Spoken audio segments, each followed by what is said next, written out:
Markaziy Osiyo davlatlari va Ozarbayjon do'stlik forumi doirasida Farg'ona shahrida Markaziy Osiyo davlatlari va Ozarbayjon do'stligining yangi davri mavzusida xalqaro konferensiya bo'lib o'tdi. Anjumanda Qozog'iston, Qirg'iziston, Tojikiston va Ozarbayjondan kelgan olimlar, ekspertlar, davlat va jamoat tashkilotlari rahbarlari, milliy madaniy markazlar, do'stlik jamiyatlari, xalqaro tashkilotlar vakillari hamda ommaviy axborot vositalari xodimlari ishtirok etdilar. Konferensiyada Farg'ona viloyati hokimi Xayrullo Bozorov ishtirokchilarni nufuzli anjuman bilan samimiy qutladi. Mazkur forum xalqlar o'rtasidagi azaliy do'stlik rishtalarini mustahkamlash, millatlararo totuvlikni ta'minlash va madaniy gumanitar aloqalarni kengaytirishda muhim ahamiyat kasb etishini ta'kidladi. O'zbekiston Respublikasi Prezidenti rahbarligida amalga oshirilayotgan ochiq va pragmatik tashqi siyosat natijasida Markaziy Osiyo mintaqasida o'zaro ishonch va yaxshi qo'shnichilik muhiti mustahkamlanayotganligi bildirildi. Bu borada Markaziy Osiyo davlatlari rahbarlarining maslahat uchrashuvlari mintaqadagi hamkorlikni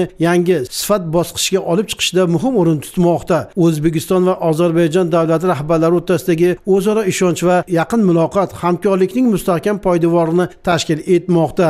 Savdo-iqtisodiy, madaniy-gumanitar va hududlararo aloqalar izchil rivojlanyapti. Toshkent shahrida Haydar Aliyev nomidagi xiyobon barpo etilgani, Ozarbayjon bog'ining tashkil qilinayotganligi, Boku shahrida O'zbekiston bog'i hamda Fuzuliy shahrida Mirzo Ulug'bek nomidagi zamonaviy maktabning qurilganligi ikki xalq o'rtasidagi do'stlik va qardoshlik munosabatlarining yorqin ifodasi ekanligi aytildi. Rasmiylar va ekspertlar mintaqada o'zaro ishonch, yaxshi qo'shnichilik va amaliy hamkorlikni yanada chuqurlashtirish borasida olib borilayotgan muhim jihatlarga e'tibor qaratdilar. Markaziy Osiyo va Ozarbayjon o'rtasidagi do'stlik aloqalarining tarixiy ildizlari, bugungi kundagi samarali hamkorlik yo'nalishlari hamda istiqboldagi ustuvor vazifalar haqida atroflicha fikr bildirildi.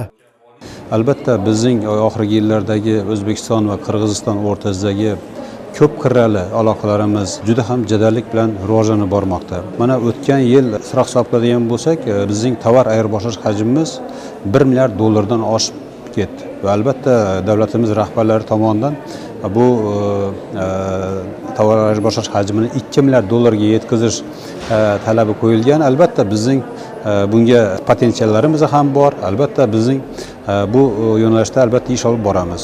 Qolaversa, turizm sohasida keyingi yillarda aloqalarimiz juda ham rivojlanib bormoqda.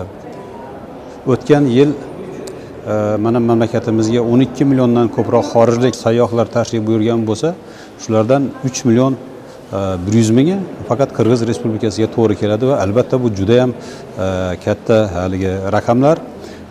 Ishonamanki bu yil mana undan ham ko'proq turistlarni jalb qilishni oldimizga maqsad qilib qo'yganmiz. Yana bitta xushxabarni men o'sha turizm sohasida va albatta O'zbekiston va Qirg'iziston xalqlari do'stligi yanada mustahkamlash yo'lida mana 1 apreldan boshlab Toshkent va O'sh shaharlari orasida muntazam aviaqatnovlar yo'lga qo'yilyapti. Bu ham bir yana do'stligimizni mustahkamlashga qaratilgan bir qadamdir deb o'ylayman.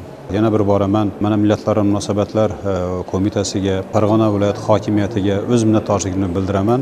Ishonchim komil. Buning natijasida mana shu mamlakatlar orasidagi do'stlik va bir-biriga bo'lgan ishonch va hamkorlik yanada mustahkamlanadi. Anjuman davomida mazkur muloqot maydonini doimiy platformaga aylantirish, Farg'onada barqaror taraqqiyotni ta'minlashga qaratilgan qo'shma tashabbus va dasturlarni ilgari surish bo'yicha kelishuvlarga erishildi. Tadbir doirasida bir qator faol ishtirokchilar xalqlar do'stligi ko'krak nishoni bilan taqdirlandilar. Xalqaro konferensiyada shunday bir so'zlarda aytayaptiki, O'zbekiston Respublikasini diniy bag'ri kengligini, davlatlar intilayotganligini O'zbekistonga hamkorlikda, do'stlikda ishlashga, bizi ota-bobolarimizdan qolgan mehnatkash o'zbek xalqi bugungi kuni butun dunyoni do'stlik rishtalari bilan urug'larini sepib chiqdi demoqchiman. Albatta bugun ozginagina bizni mehnatimiz uchun xalqaro do'stlik ko'krak nishoni bilan taqdirlandim. Mana shunga munosib bo'lganimdan albatta xursandman. Bunga taqdirlanishim bugun qilgan ishlarimiz, kamtarona mehnatlarimiz davlatimiz tomonidan munosib taqdirlandi. Bu xalqlar do'stligi ko'krak nishoni bilan taqdirlanishim katta g'urur bag'ishlaydi. Kelgusida bu boradagi ishlarimizni yanada rivojlantirishga, olib borilayotgan ishlarimizni yanada kuchaytirishga va'da beramiz. Bu o'zgacha bir quvonch, motivatsiya beradi. Konferensiya doirasida ishtirokchilar sessiyalarda ish olib bordilar. Markaziy Osiyo davlatlari hamda Ozarbayjon hamkorligining ustuvor va istiqbolli yo'nalishlari mavzusidagi sessiyada innovatsion ekoturizm hamda hududlararo startap loyihalarini rivojlantirish, zamonaviy sharoitda xalqlar do'stligini mustahkamlashning ustuvor yo'nalishlari kabi qator masalalarda muzokaralar olib borildi. Shuningdek, vatandosh tadbirkorlar hamkorlik platformasi doirasida tadbirkorlik, investitsiyalar va yashil iqtisodiyotni rivojlantirish, yangi O'zbekiston va yangi renessans diplomatiyasi va islohotlar istiqbollari kabi masalalarda fikr almashildi. Kelishuvlar amalga oshirildi. Mazkur ilmiy konferensiya mintaqa davlatlari o'rtasidagi ko'p asrlik tarixiy aloqalar, umumiy qadriyatlar hamda bugungi kunda shakllanayotgan yangi bosqichdagi hamkorlik masalalarini atroflicha muhokama qilish uchun muhim platforma vazifasini o'tadi.